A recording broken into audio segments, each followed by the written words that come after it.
40-year-old man stood next to his teenage daughter in a hospital room, clutching her hand as she lay there unconscious on a gurney. A flurry of doctors and nurses moved all around them, securing an oxygen mask over the girl's nose and jabbing her arms with needles. The father couldn't believe this was really happening. Just an hour ago, he'd come home to find his daughter passed out on the floor of the kitchen. Her face and neck were totally beet red. He didn't know what had happened, but his best guess was that maybe she had accidentally overheated the oven while making food, and then when she opened up the oven door, a rush of heat came out and it burned her. He didn't know what else could make her look so sunburned on such a cloudy December day. A nurse put her arms on the father's shoulders and told him he needed to step aside. So the father squeezed his daughter's hand one more time, then let the nurse guide him out of the hospital room. The nurse told the father that his daughter's kidneys were failing. They were going to rush her to the intensive care unit for emergency dialysis. The father blinked, trying to process what the nurse had just told him. He didn't understand how his daughter's burned skin could lead to kidney failure. People died from that. He watched helplessly as the medical team wheeled his daughter's gurney out of the room and down the hallway. And as they disappeared through a set of double doors, it hit him. From Ballen Studios and Wondery, I'm MrBallen, and this is MrBallen's Medical Mysteries, where every week we will explore a new, baffling mystery originating from the one place we all can't escape, our own bodies. If you like today's story, please ask the follow button if you can borrow their favorite hairbrush, and then when they say yes, only use it on your Maine Coon cat, and then without cleaning it, give it back.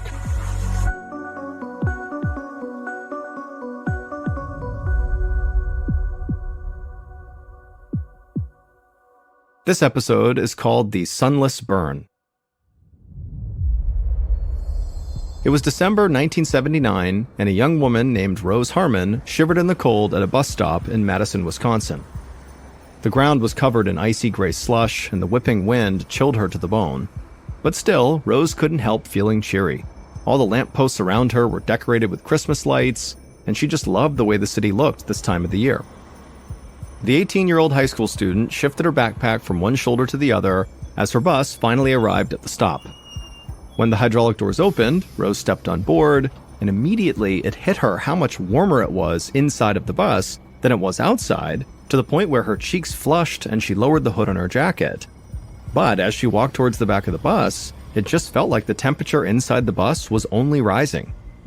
Rose unbuttoned her parka, but it didn't help. She began sweating, and then suddenly Rose felt so overheated she could barely breathe.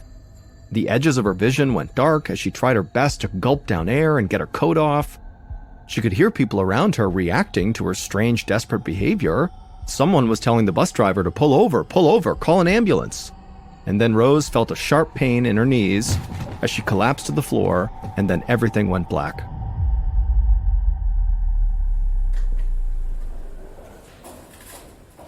A few hours later, Dr. Russell Chesney made his way to the intensive care unit at the University of Wisconsin Medical Center.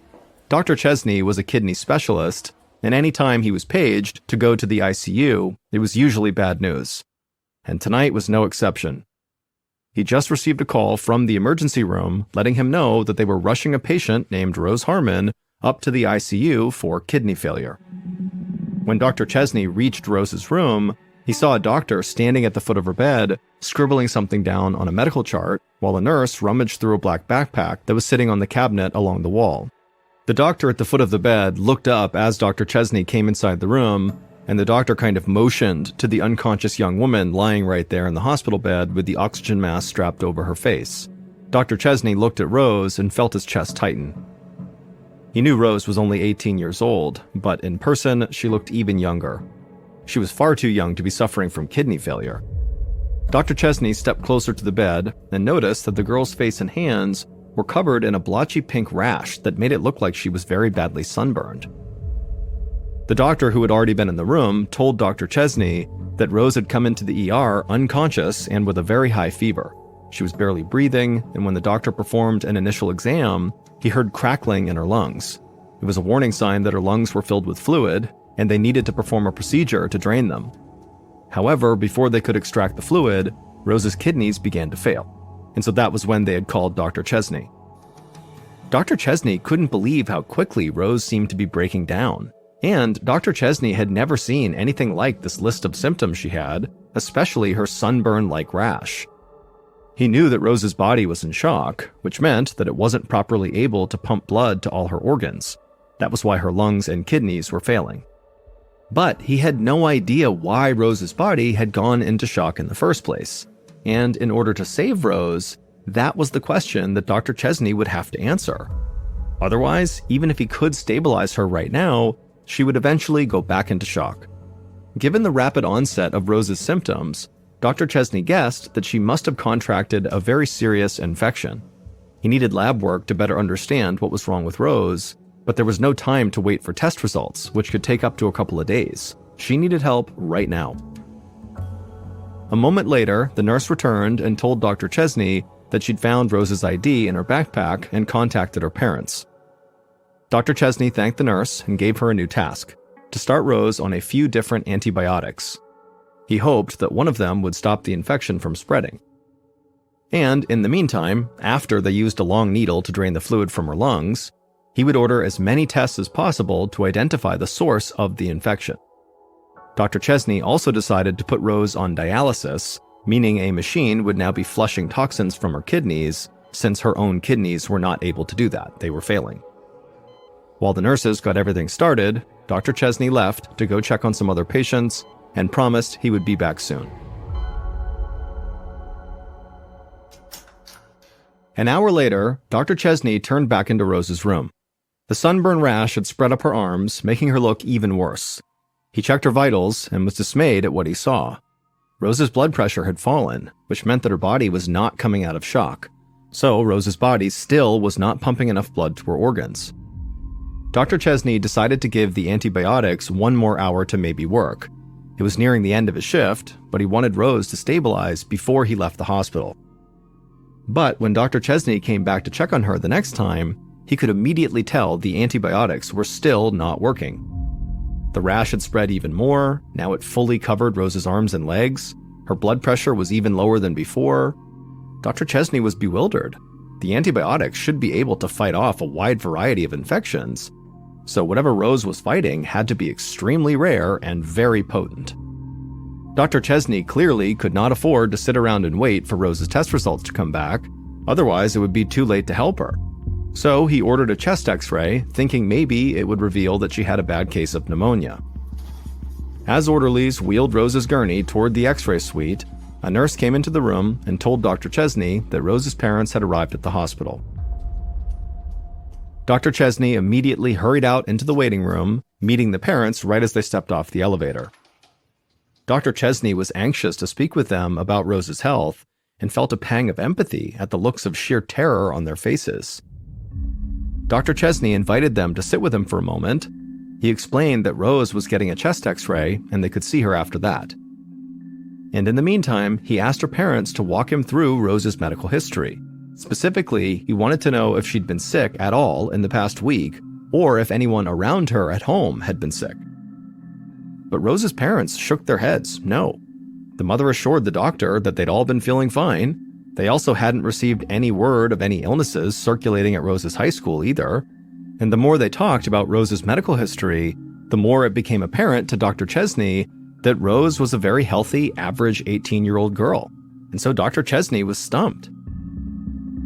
Dr. Chesney didn't have any more questions to ask, so he thanked her parents and promised he'd come get them the moment they could see their daughter. Then he turned on his heels and hurried back down the hallway towards Rose's room, anxious for the results of her x-ray. Thankfully, as soon as Dr. Chesney arrived, Rose's nurse was putting up all the x-rays on a light box so he could look at them. And Dr. Chesney took one look at the x-rays and he gasped. Rose did not have pneumonia, but the reason she was having trouble breathing was very obvious. There was bleeding in her lungs. Dr. Chesney could clearly see that Rose's symptoms were getting more and more dire. But almost worse than that, they seemed kind of random and disconnected. They were not pointing him anywhere. There was one piece of good news, though. When Dr. Chesney checked Rose's vitals, he saw that her blood pressure was rising. This meant the treatments they were doing were finally working, and Rose was coming out of the shock. And so Dr. Chesney decided that Rose was stable enough for her parents to come see her, even if she would not be awake. So he turned out of Rose's room and headed back to the reception area where Rose's parents were waiting patiently, still looking absolutely terrified. He called them over and then led them back into their daughter's room, standing back to give them room by her bedside. He told the parents that in his opinion, Rose would likely regain consciousness as her body stabilized. But what Dr. Chesney did not tell them was that he had no idea why their daughter's lungs were bleeding. He also had no idea why she landed in the hospital in the first place. Her symptoms were just totally confusing. And so Dr. Chesney knew he would need to consult with someone he trusted. So Dr. Chesney said goodnight to Rose's parents and he left the hospital and made his way to the home of a respected colleague. It also happened to be his own home. 20 minutes later, Dr. Chesney's wife, Joan, had just thrown 2 chicken breasts in the oven when she heard keys rattling in the front door, then a familiar sound of footsteps moving through their foyer. Joan turned to greet Dr. Chesney as he walked into the kitchen and threw his car keys on the built-in desk near the fridge. He had a distant look on his face, as though he were lost in thought. Joan frowned. She could tell that her husband was stressed out about something. As she pulled more vegetables from the fridge, she asked him what was wrong. Dr. Chesney sighed and told her all about his new patient, Rose, and her baffling list of symptoms. He was at a total dead end, and he needed his wife's help to figure out what was wrong with her. Joan nodded and put down her knife so she could think. Dr. Chesney's request was not unusual because Joan was also a doctor.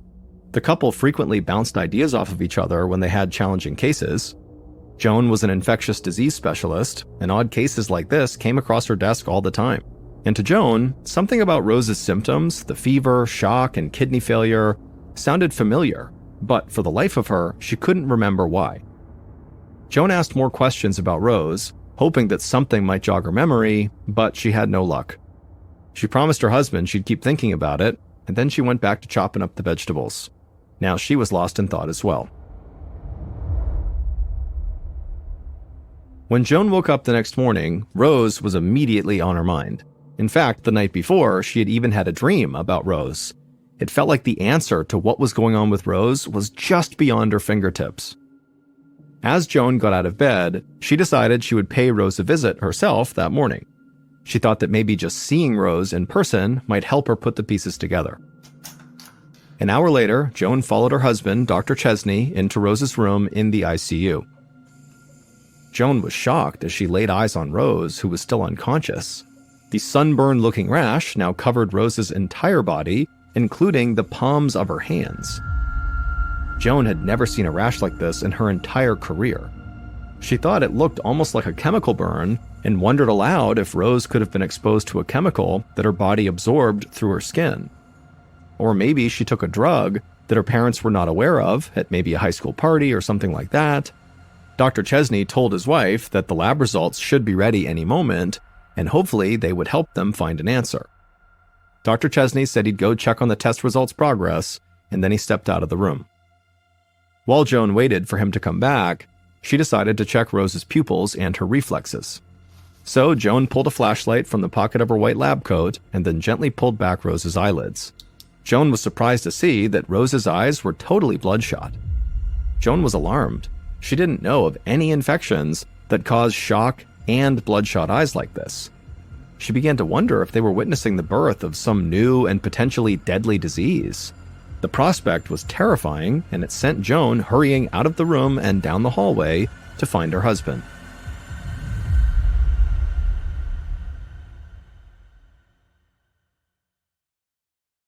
Two mornings later, Joan was on her way out of the hospital to attend a local conference on infectious diseases. Rose's test results had finally come back, but they were inconclusive. Thankfully, Rose had finally woken up and was stable for the time being. But Joan and her husband were not any closer to solving her case. Joan hoped that talking to some colleagues at this conference might help her come up with some new ideas. But before she could leave the building, she received a page calling her down to the ER. This was unusual. She wondered why an infectious disease specialist would be needed in the emergency room.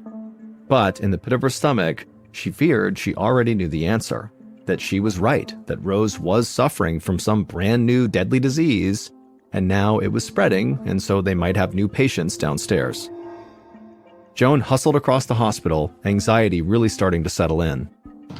Moments later, she rushed into the ER to find another young woman lying on a gurney covered in a sunburn-like rash who was also struggling to breathe. An ER doctor was helping two nurses wheel the patient into a hospital room. As Joan walked beside them, the doctor told her that the patient was a 15-year-old girl who had collapsed in her kitchen. Like Rose, this new patient had developed her symptoms suddenly, and her parents had rushed her to the hospital right after she'd collapsed. Joan suddenly felt a knot in her stomach. She knew that two young women with the same bizarre symptoms could not be a coincidence. But she didn't have time right now to worry about a potential new epidemic. The patient in front of her was crashing. Joan followed the ER doctor into the patient's room, and as she did, she told the doctor the exact cocktail of IV fluids and dialysis that her husband, Dr. Chesney, had given to Rose. The ER doctor thanked Joan for saving him a call up to the ICU. Joan gave him a grim smile. She knew this treatment she had suggested would likely stabilize this new patient for the time being, but she knew it would not cure her. Joan looked down at her watch and realized she might be late for this conference, and so she needed to leave right now.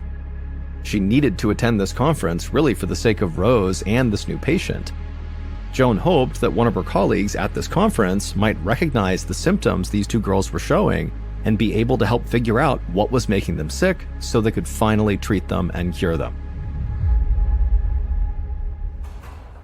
An hour later, Joan walked into a large lecture hall, a styrofoam cup of coffee in her hand. The desks had all been arranged in a big circle, and so Joan took a seat on the far side of the room. There were already a few colleagues getting settled, and so Joan waved at a friend as she set her things down and took out her notepad. All morning, specialists took turns presenting cases that involved different infectious diseases. Some had been solved, and others still needed to be diagnosed. They were all interesting, but it was the last case that caught Joan's attention. The speaker handed around copies of a file for one of his current patients. She was a 25-year-old woman, also local to the area, and just like Rose and the 15-year-old girl at the hospital, this patient had also experienced sudden kidney failure, a high fever, and a sunburn-like rash. The presenter broadly described the diagnosis as kidney failure with shock, although they had no idea what had caused her kidneys to fail in the first place. As soon as the presentation was over, Joan hurried over to the last speaker to talk to them about their patient and maybe compare notes. The two doctors looked over the patient's files together, and quickly they saw all three cases were basically identical. The other doctor looked at Joan hopefully and asked if she'd been able to figure out what was making these young women go into shock. Joan just shook her head. She said she was still trying to figure it out, and in fact, that was why she had come over to talk to this doctor, because she was hopeful that they had the answer to what was going on. And so Joan silently ran over the symptoms again in her head, trying to put the pieces together, and then out of nowhere, it just clicked. Suddenly, Joan remembered where she had read about this disease before, in a journal article published a year earlier. That was why, when her husband, Dr. Chesney, had come home and first told her about the symptoms Rose was showing, they seemed so familiar.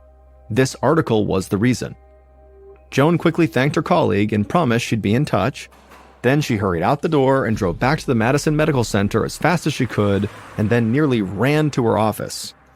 Once she got there, she began rummaging through the stacks of articles and journals that she'd spent the past 2 days piling up on her desk. Finally, she found the one she'd been looking for. It was in a medical journal called The Lancet. Joan flipped through the pages and found the article that had been published a year earlier. It described the case of an adolescent girl who'd suffered the exact same rashes and other symptoms as Rose and the other two patients. The article described how the girl had contracted a strange new illness caused by a potentially deadly bacteria that entered her body through an open wound. The result, the researchers concluded, was a disease that had never been seen before. Joan tapped her foot, thinking. The symptoms matched, but neither of her patients had any open wounds on their bodies. There was clearly some piece of the puzzle that was still missing. Joan decided to order one more test for both Rose and the 15-year-old girl to see if they were infected with the same bacteria as the girls referenced in this article. In a day or two, she would know whether her current cases and the cases from this article were actually linked. But in the meantime, she knew that if there were already 3 cases of this potential bacterial illness, there would be more. and so she decided it was now time to call the Wisconsin Department of Public Health and tell them they had a potentially very big problem on their hands. The next afternoon, Joan was sitting in her office catching up on paperwork when a tall man wearing a nice suit knocked on her doorframe. He looked anxious and out of breath as he introduced himself as Dr. Jeff Davis, an investigator with the State Department of Health. He'd spent the entire morning interviewing family members of the 3 women affected by this mystery disease. Joan stood up immediately and thanked him and said, "Please come in and sit down," but Dr. Davis just shook his head and said he couldn't stay. He just wanted Joan to know that he did find a link between the 3 cases. Dr. Davis explained that the 3 patients had almost nothing in common. They didn't eat the same things, they didn't go to the same places, or live similar lifestyles. The only thing they shared was the fact that they were all young women. And so he thought that they could have something in common biologically, and he'd wondered if maybe they had all been menstruating at the time they got sick. So he checked their charts and learned that yes, all 3 were having their period when their symptoms developed. Also, Rose, who was now able to speak, would tell Dr. Davis that she actually remembered getting a similar-looking rash on her body the month before when she had her period the last time. This was a promising link, but Dr. Davis said he didn't know what it meant, or if it was even relevant at all. After he was done speaking, Dr. Davis just looked at Joan expectantly, as though she could now solve the mystery. But Joan wasn't sure what to say. It didn't make sense. There was nothing about a period that would make these women so sick. But Joan knew that this connection was really all they had to go on, so she couldn't just dismiss the theory outright. And so instead, she took a seat and picked up Dr. Davis's notes from all the family meetings he had just had, and she began to read over them. The next morning, Joan stepped into her office to find the lab results sitting on her desk. She felt a rush of energy as she grabbed them and began scanning the documents in her hand. It would turn out both of her patients, Rose and the 15-year-old girl, had tested positive for a life-threatening infection from bacteria called Staphylococcus aureus. This was the same bacteria that infected the girls in the Lancet article Joan had read, which meant Rose and the 15-year-old girl had the new syndrome outlined in the article, which the researchers named toxic shock syndrome. Joan breathed a small sigh of relief. At least she knew what she was treating now. She hoped that with enough specialized care, both of her patients lying in the ICU would make a full recovery. But Joan still had a very big problem. She still didn't know how her patients could have contracted the deadly staph infection in the first place. They had no open wounds, no place for the bacteria to enter the bloodstream. She remembered Dr. Davis's observation that all the women were on their periods at the time. Joan wondered if Rose and the 15-year-old girl had taken a contaminated painkiller to alleviate their cramps, and maybe that's why they got sick. But this was only a theory, and until doctors figured it out, more people would likely get sick. Joan hoped Dr. Davis and the other investigators at the Department of Health would be able to find the cause quickly. About 6 weeks later, on a cold morning in late February 1980, an epidemiologist at the National Centers for Disease Control named Bruce Dan drove to work, feeling completely at a loss. He had spent almost 2 months trying to find the cause of the toxic shock infections in Madison, Wisconsin, and other locations all over the United States. To date, no one could figure out what was causing the illness or how to stop what was now a nationwide epidemic. By now, the mysterious infections had become national news. And as Dr. Dan pulled into the parking lot at the CDC, a story about toxic shock came on the radio. He listened as the reporter summarized the stats that Dr. Dan had already memorized. Since early December, 107 cases of toxic shock had surfaced in 33 states around the country. Thankfully, no deaths have been reported yet. Dr. Dan switched off the radio, parked his car, and walked to his office in silence. As he said good morning to his secretary handed him a stack of memos. This had become routine, because ever since the newspapers, TV, and radio started publishing daily reports on toxic shock, Dr. Dan had received hundreds of calls from women all across the country experiencing similar symptoms. Dr. Dan thanked the secretary and was about to leave when she stopped him and she handed him one more memo. He looked down at it, and as he read it, his stomach dropped. That morning, a young woman living in Wisconsin had become the first person to die from this mysterious infection. This woman was not one of Joan's patients, so she was not Rose or the 15-year-old girl, and in fact, by this point, Rose and the 15-year-old girl had actually fully recovered and were back with their families. But now it was clear to Dr. Dan that this infection could turn deadly, and Dr. Dan had been too late to stop it. He walked into his office so upset he wanted to kick his desk chair. He had always been very motivated to solve this mystery, but now his motivation was through the roof. He decided it was time for drastic action. He would find the answer to this riddle no matter the cost. Over the next few weeks, Dr. Dan and his team made thousands of phone calls interviewing women who were being treated for toxic shock. They also talked to young women who were not getting sick for comparison. At the end of each day, Dr. Dan would spend hours in his office reading the notes taken during each of these calls, searching for anything that stood out. Meanwhile, the number of toxic shock cases mounted. Within a month, more than 100 serious cases had been reported, and this only motivated Dr. Dan to work harder and stay later, losing himself in his notes. And finally, after 4 weeks of hard work, Dr. Dan found a link. He discovered that all the women who developed toxic shock syndrome used tampons when they menstruated, not pads. Dr. Dan sat at his desk, scratching his chin. He knew he was onto something.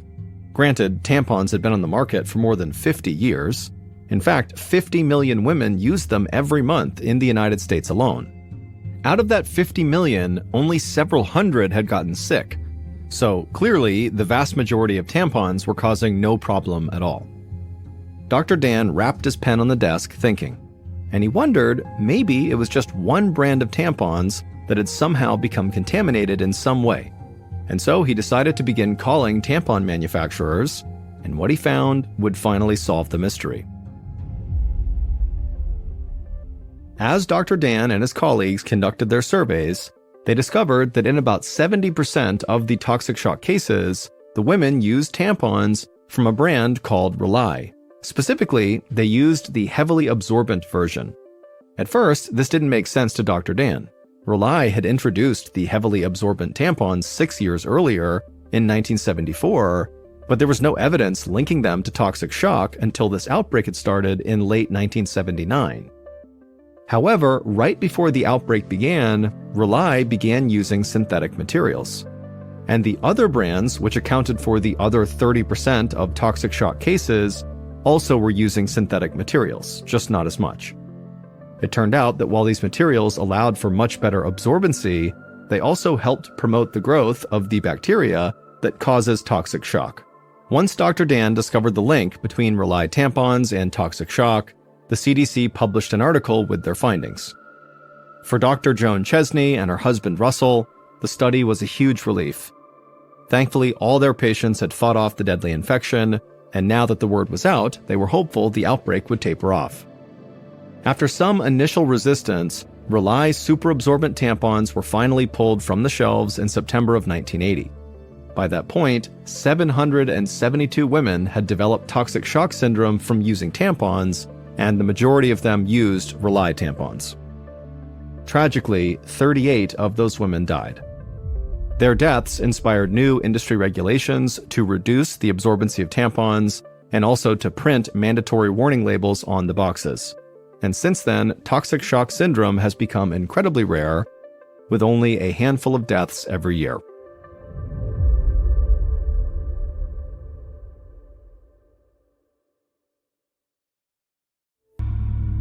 In 1984, 19-year-old Timothy Molnar was living at home with his parents in Daytona Beach, Florida, while going to school for aeronautical mathematics. On January 24th, Timothy gets up and begins his day just like every other day of the work week, by going downstairs, having a bite to eat, and then taking his younger brother Frank to school. Once he dropped Frank off, he drove across town to his university where he had class, but as soon as he parked, he realized he had forgotten his bike, and that was something he brought with him everywhere. And so before class started, he went back home, he got his bike, put it in his car, turned around and headed out, and his mother would step outside and see him trailing away down the road, and that was the last time she, or anybody in their family for that matter, saw him alive. That night when Tim didn't come home, his family called the police. The police asked them, is there any reason he would want to run away? Is he in trouble? Is there anything going on? And his family's like, no, he's a straight-A student. He's got lots of friends. He's super happy. He's well-adjusted. He's on a great career path. There's nothing in his life to indicate that he would want to run away or that he's in trouble. I know he doesn't drink or do drugs. There's really nothing. So the police begin their investigation, and they start by looking at the family's credit card bills because they knew Tim had a credit card that was connected to the family account. And they found there had been a charge placed the same day he had gone missing in a gas station about 150 miles away. And so the police go out to this gas station and they find someone that had been there when Tim was there, and he was able to describe exactly what he looked like, what his car looked like. And the police ask him, was Tim alone? And the witness says, yeah, he was alone. He was acting totally normal. I saw him go into the store and then I saw him come back out again, and that was it. I don't know where he went after the gas station. So for the next couple of days, nothing really happened. There were no leads to operate on, and Tim wasn't getting in touch with them, so they just waited. Then on January 30th, so about a week after Tim has gone missing, Tim's family receives a letter from an auto impound company in Atlanta, Georgia. And the letter basically says, there is a car that's sitting in our lot that is registered to your house. You need to come out here and get it.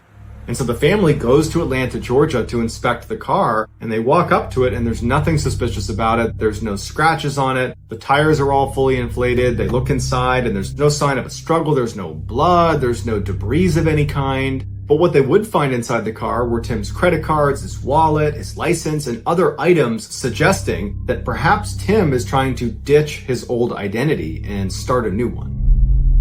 They also noticed a few very expensive items that they knew were always in his car were now missing. His car stereo, his toolbox, and his bike. Tim's family stayed in Atlanta for a couple of days thinking maybe Tim will return to this car, but after a couple of days it was clear that they weren't doing any good sitting there, so they went back to Florida. When they got back, they looked inside of Tim's room a little bit more closely and they discovered that none of his clothes had been taken. There was no suitcase taken. It was like he left with just the clothes on his back. They also checked his savings account and he had taken all the money out but left $10 in there. And the family believed that by leaving that $10, what he was really saying is, I'm going to come back someday. But he didn't come back, and they never ever heard about him again. It was like he just vanished. A decade after Tim went missing, the TV show Unsolved Mysteries aired a segment about Timothy and his disappearance in hopes that the viewers would be able to give them some information about the case. And sure enough, a man named Stephen Cull, who was living in Wisconsin, called into the show and said, without a doubt, I know where Timothy is. He told them this story about how 10 years earlier, he was walking around this forested area in Wisconsin when he came to a clearing in the middle of this forest, and he saw this lump in the middle of the ground. And he didn't know what it was. It was wintertime, so he couldn't tell if it was wood or an animal. And he walked up to it and he looked down and he realized it was this huge block of ice. And when he brushed the snow off the top, he couldn't believe what he was seeing. Inside of this huge block of ice is the dead body of a young man. Cull would immediately call the police, who would show up. They would get the body out of the ice, but there was no identifying information on him, and he was very badly decomposed at this point, and so they had no way to identify him, and so he was buried and he was unclaimed. But from the second Steve saw that dead body in the ice, that image was seared into his mind. And so when the TV show Unsolved Mysteries put a picture of Tim up on the screen saying, if you've seen this guy, let us know, Steven's like, oh my gosh, I recognize those clothes. That's the guy who was dead in the ice block. And so the police go to Wisconsin, they dig up the body that was inside of the ice, they do a DNA test, and sure enough, it's Tim Molnar. Even though Tim's body was almost completely skeletonized at this point, the coroner said there's no sign of trauma to his body. None. However, they weren't able to determine a cause of death. To this day, we have no idea how or why Tim wound up 1,200 miles away, frozen inside of a block of ice.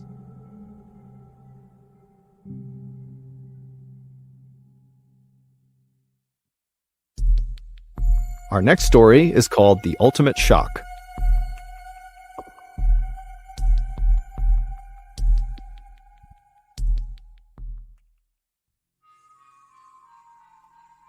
One morning in early June of 2011, in the Russian city of Kazan, a 49-year-old Russian woman named Fagiliu Mukametsanov woke up feeling nauseous.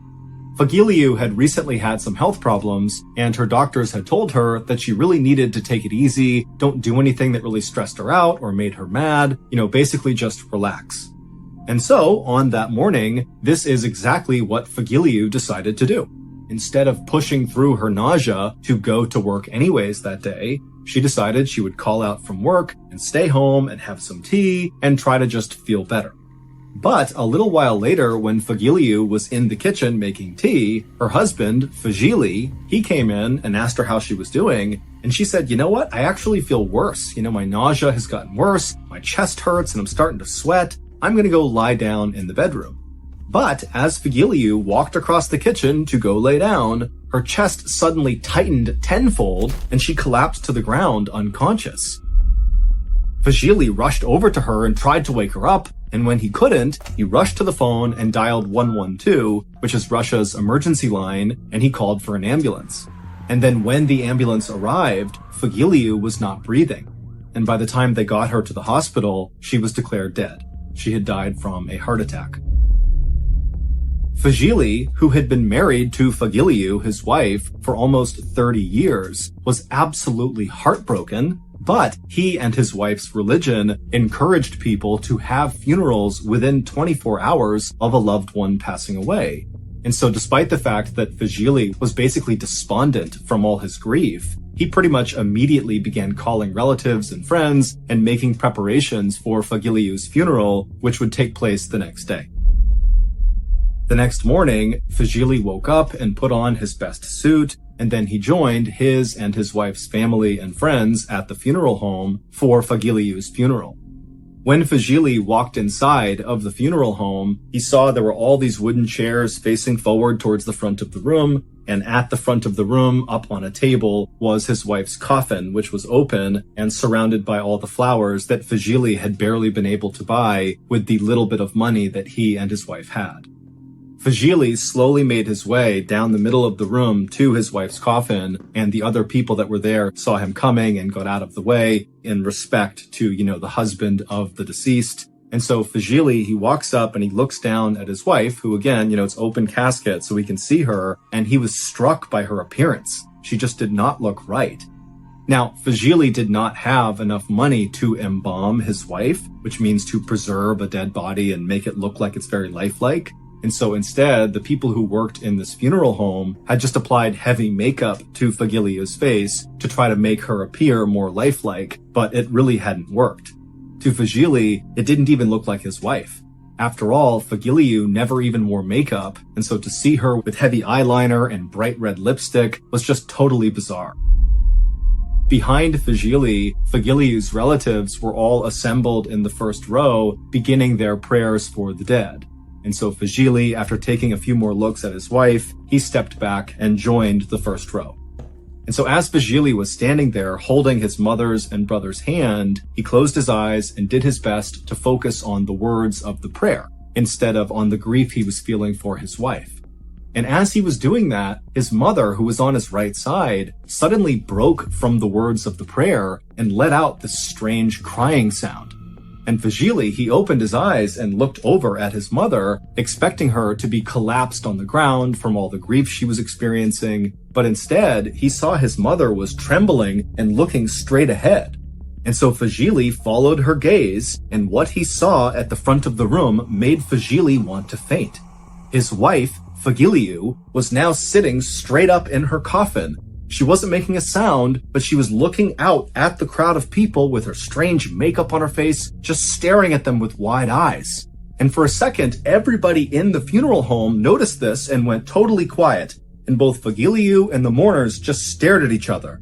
And then Fagiliu began screaming, but at first it was like she couldn't make any sound, and it was this raspy, dry yell that was coming out of her mouth, but then it built and built until it was sort of like a bellow or a roar.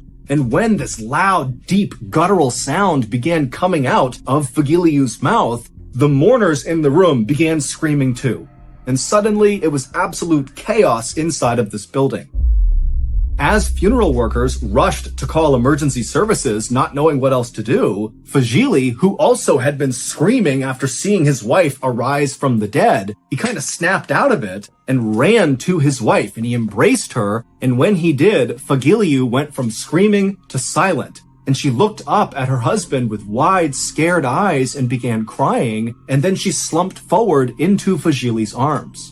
At this point, Fagili's family and Fagiliu's family saw what was happening, and they kind of snapped out of it too, and they rushed forward, and they helped Fagili lift Fagiliu out of her coffin, and they laid her down on the ground. And even though she wasn't moving, her eyes were open, and she was looking up at her family, just absolutely terrified, with all her makeup running from her tears. And then 12 minutes later, when Fagiliu finally was rushed to the hospital, she was declared dead again. It would turn out that when Fagiliu collapsed on her kitchen floor, she really did have a heart attack, but it didn't kill her. She was just unconscious, and her breathing was very shallow, and she wasn't moving, and nobody noticed. And so when Fagiliu kind of came to and woke up inside of her coffin at her funeral, she likely was okay, all things considered. She was, healthy enough to be alive. But when she looked around the room and saw she was at her own funeral and sitting in her coffin, the stress of that moment had given her another heart attack. And this one had been fatal.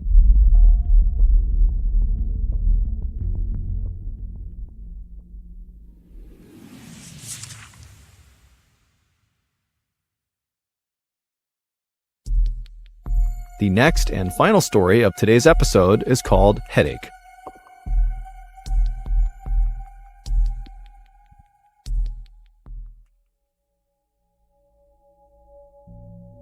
On the afternoon of May 25th, 2017, 42-year-old Nicole Gordon was laying on her couch in her home in Atlanta, Georgia, with an ice pack on her head. She had a blinding headache, one of the worst headaches she had ever had, and she was just unable to do anything else but lay on the couch. Nicole really had no idea why she had this terrible headache. The only thing she could think of was 3 weeks earlier, she had been in a minor car accident, and one of her car windows had broken, and some of the glass had cut her face, but she didn't think that would be enough to lead to this absolutely horrific headache that had not gone away for 3 weeks. But Nicole was a very tough woman, and even though she had thought about going to the hospital over these past 3 weeks to deal with whatever was causing this headache, she had told herself that, it's gotta be something minor, I just need to kind of tough it out here. And what toughing it out looked like was laying on the couch all day long, only getting up to eat and go to the bathroom, not going to work, and just sitting in the darkness with this ice pack, just hoping for this headache to go away. And so as Nicole was just laying there, she heard her back door open up. It was her boyfriend, Durante, coming in with groceries. He came inside and he put the groceries away, and then he came into the living room where she was, and he asked how she was doing. And she told him that the headache had not gone away yet, and would he mind going into the kitchen and getting her some ibuprofen, which are pain meds, as well as some water. And so Durante said, of course. He went in the kitchen, he got what she needed, he brought it back, she said thank you, she took the ibuprofen, and then she went back to just being totally miserable. But just a second later, Nicole and Durante heard a knock at the front door, and Durante, he walked over and kind of casually looked through the blinds to see if he could see who was at the front door, and he saw it was Nicole's best friend, Leisha. But instead of going to the door and opening it, Durante turned to Nicole and said, hey, it's Leisha, do you want me to get the door? And Nicole, she just kind of grunted and said, no, please just ignore her. Even though Nicole and Leisha were very close, Nicole knew that Leisha was very high energy. She had been calling and texting basically nonstop ever since Nicole had begun getting these headaches. Leisha just wanted to help and kind of be around and be a part of her recovery. But Nicole just couldn't deal with that super high energy right now. She could barely have a conversation without her head hurting even more. And she knew that Leisha and Durante didn't really get along too well. And so Nicole figured it would just be better for everybody if they pretended no one was home and Leisha just went on her merry way.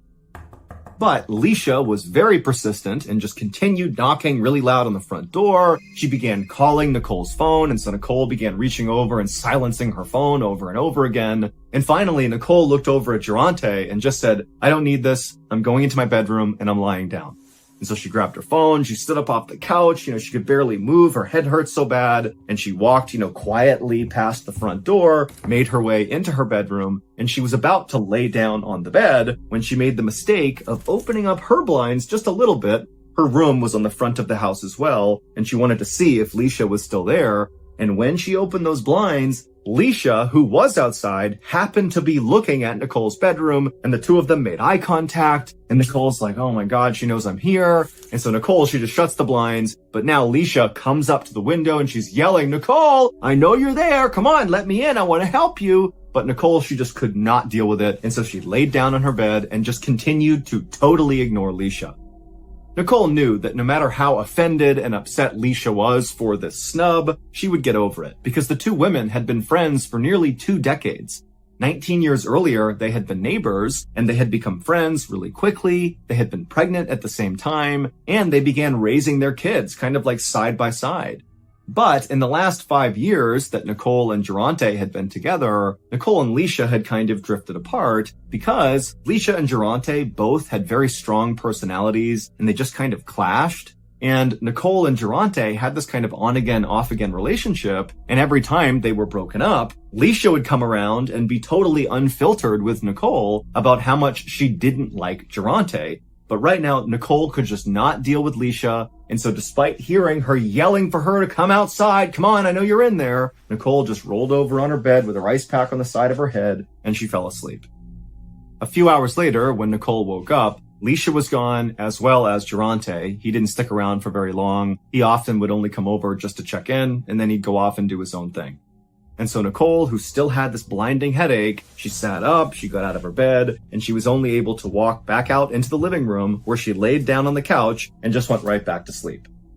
Even though Nicole had had this headache for 3 weeks and it had not gotten any better, she really was convinced that taking enough ibuprofen and relaxing long enough would cause it to go away. But over the next couple of days, this headache, which was already like a 10 out of 10 on the pain scale to Nicole, somehow became like a 20 out of 10, and it got so bad that she couldn't even open her eyes. It was like horrific. And as this headache got so bad, her relationship with Durante started to sour. Durante didn't really believe that Nicole was actually in the amount of pain that she was in, and he kind of began acting like she was just being lazy. And this really upset Nicole because that wasn't true at all. She was just in blinding pain and couldn't do anything. Finally, in late June, so 5 weeks after Nicole's headaches had begun, and at this point, her headache had still not gone away, she was laying on the couch, like always, with the lights off, she's got the ice pack on her head, and she's just trying to get through the day when she hears the back door open, and it's Durante, and he comes in, he slams the back door, he doesn't even say hello, and he just storms into the living room and just looks down at her with a totally disapproving look. And Nicole, she kind of looked over at him, and when she saw that look on his face, she had just had it, and she said, you know what? We're done. And immediately, Durante got so mad, and he's like, how dare you? I've been taking care of you for the past 5 weeks, bringing you groceries, this and that. And Nicole, she had no energy to fight with him, and so she just let him rant and rave until finally he was done, and he walked out, and she was like, thank goodness. A few days later, on June 25th, Leisha was back at Nicole's house knocking on the door. Nicole had actually texted her to let her know that she had officially ended things with Durante. And so feel free to come over. There's not going to be any drama with him being here. And so Leisha had come back over. She was very excited to see Nicole and kind of get over the snafu of her being ignored. And when she knocked, Nicole did go up to the door and she opened it up. And Leisha, as soon as she saw Nicole, this is like the first time she's seeing her since Nicole's headaches had really begun, she knew something was definitely wrong with Nicole. Her entire apartment is totally dark, all the windows are covered up, and Nicole is squinting out at Leisha, kind of beckoning her to come inside. And Leisha's like, oh my gosh, like how bad is this headache? And Nicole could barely make a sentence, and she just said, oh, it's so bad, it's so bad. And so Leisha came inside, and Nicole led her through the dark apartment to the kitchen and back. And Nicole, she sat down, and Leisha sat down opposite her. And Leisha began asking Nicole questions about her headache, about Durante, just kind of about her life. And quickly, Leisha realized that Nicole really wasn't making any sense. Her answers, even to the simplest questions like, what did you eat today, were in fragments and didn't really make any sense. And finally, Leisha said to Nicole, "Hey, this can't be a normal headache. This is something serious. You need to go to the hospital." And at this point, even though Nicole had been trying so hard to just kind of white knuckle her way through whatever was going on in hopes it would go away, she was starting to realize that there was something wrong here and she needed help from a doctor. And so Nicole agreed to go. And so Leisha would help Nicole up and kind of assist her out of the apartment and into Leisha's car, and Leisha would take her to the hospital. And when they got there, Leisha brought Nicole into the emergency room, and she explained to the nurses and doctors that Nicole had this terrible migraine. It started after she was in this minor car accident 5 weeks earlier. And so the doctors and nurses brought Nicole back to one of the rooms, and they began kind of treating her the way they would any other patient who had a serious headache. They asked her if she was hydrated. They asked what medication she was taking. They asked her what she was eating, how much sleep she was getting. They were just kind of going down the list of different things that could cause this headache, but nothing stood out as a red flag. Even the fact that she had been in this minor car accident and had some cuts on her face from the glass, that really wasn't enough for them to think, oh yeah, that would cause 5 weeks of a persistent migraine-like headache. They even looked at the cuts on her face to see if maybe they were infected or something, but they weren't. Basically, they had no idea what was causing this. But the doctors and nurses were very concerned because persistent, extreme pain in your head could be signs of a stroke or an aneurysm or something, both of which can be fatal. So they put Nicole through a series of imaging scans to get a look inside of her head to try to figure out what was going on. And after they finished all these scans, Nicole was brought back to her hospital room and she laid down on the bed. And even though she felt terrible still because of this headache, she at least felt like, okay, finally, these people are going to figure out what's wrong with me. They're going to give me medication. This headache's going to go away and I can get back to my normal life. But only a few minutes later, as Nicole is laying there trying to get comfortable, the door to her room suddenly burst open and a swarm of people came into the room looking very concerned. And in the middle of all these people was a guy wearing a suit, and he walked up to Nicole and he said he was a police detective, and he held up one of her scans and he pointed at it. But to understand what he was pointing at on her scan, we need to go back and look at what really happened on the day that Nicole got into that minor car accident.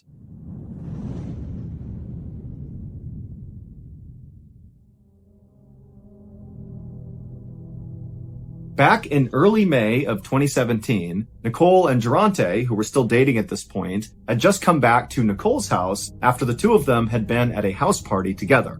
And Nicole was furious with Durante because at this house party, he had been openly flirting with another woman right in front of Nicole. And so Nicole, after going into her house, brought it up to Durante about how disrespectful that was. And Durante, instead of being apologetic or trying to defend himself or even lie about it, he actually just got really mad at Nicole and said, you know what, fine, I'm breaking up with you. And then he began going around her house, gathering up all of his things that he had left inside of her house. And Nicole, truthfully, was so mad that she didn't really care that he was putting on this show of taking his stuff and leaving her. And so after a few minutes of Durante angrily grabbing his stuff from inside the house, he headed outside to Nicole's car where he had some more things inside of her car. And so he went in the passenger seat, and Nicole, she just reflexively got into the driver's seat of the car just to make sure that Durante didn't take anything inside of her car that he shouldn't, or mess with her car in some way to get revenge on her. And so she's sitting there, she's watching Durante right next to her, gather up his things, and then he hops out of the car, doesn't say a word to her, and then he walked around the front of her car and got into his car, which was parked right in front of hers, facing out towards the road. He climbed into the driver's seat, shut the door, and then he didn't move.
And so Nicole, she's still sitting in her car, looking at Durante, hoping that he's just going to leave now, but he wasn't.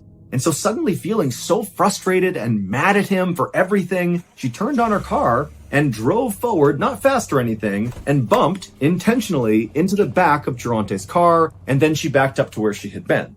And after she did that, she stared angrily at Durante, basically being like, what? Like, I want you to leave. Like, get out of here. And Durante, he was furious. And so he threw his car in reverse and he really hit the gas and rammed into the front of Nicole's car. And in fact, he hit her car so hard that her car lurched backwards and smashed into her fence. Now, Nicole's memory only showed her this exchange. She remembered fighting with Durante, him getting his stuff, and then her bumping into him, and then him really hard smashing into her. And so when she thought about the minor accident she had gotten into, this was it. But what Nicole did not know as she was laying in the hospital bed, as this detective is holding up the scan and pointing at it, is there was actually a whole other series of events that played out after Durante backed into her. After Durante backed into Nicole and she smashed into her fence, Durante got out of his car, walked up to Nicole's car, drew a gun, and shot Nicole in the head. That's what happened. This was not a glass cut. This mark on her forehead was where the bullet went into her skull. But obviously, this did not kill Nicole. It knocked her unconscious, and Durante picked her up, put her in his car, and drove her to his mother's house, where he told his mother that, oh, Nicole was drunk and she got into a small accident and, she just needs to rest. And so Durante's mom, believing her son, put some Neosporin on Nicole's entry wound from the gunshot, put a Band-Aid over it, and kind of looked after her for the night. And then when Nicole came to, she had no idea what happened. Her memory only existed up until Durante rammed into her. She didn't remember him getting out and shooting her and all of that. And so when Durante realized that Nicole didn't know he shot her, he just went along with it and said, oh yeah, you got drunk and, we were fighting a little bit and you got into a small accident and I think the glass fell down and cut your head. That's all that happened. And Nicole believed it. It wasn't until Leisha made Nicole go to the hospital 5 weeks later and they scanned her head that they discovered a bullet lodged in her brain. And so the detective came in the room holding up the scan and he pointed to the bright spot on the scan and that was the bullet. And the doctors and nurses, they told Nicole that we've never seen anything like this, like you should be dead. And also because this has gone untreated for 5 weeks, your body healed around the bullet. Like, we can't even take it out now. Your brain has formed itself around the bullet. And so it will do more damage than good if we try to pull it out. And so Nicole would go on to live her life with this bullet in her head, but she never really fully recovered. As for Durante, the police would very quickly go after him, but he would flee police and evade them for 2 years. And then finally, when they caught up to him, he was hiding in an attic and there was this whole long standoff. But then finally he would surrender himself and then he would get charged with a host of crimes, many of which he was convicted of. And so ultimately he was sentenced to 25 years in prison.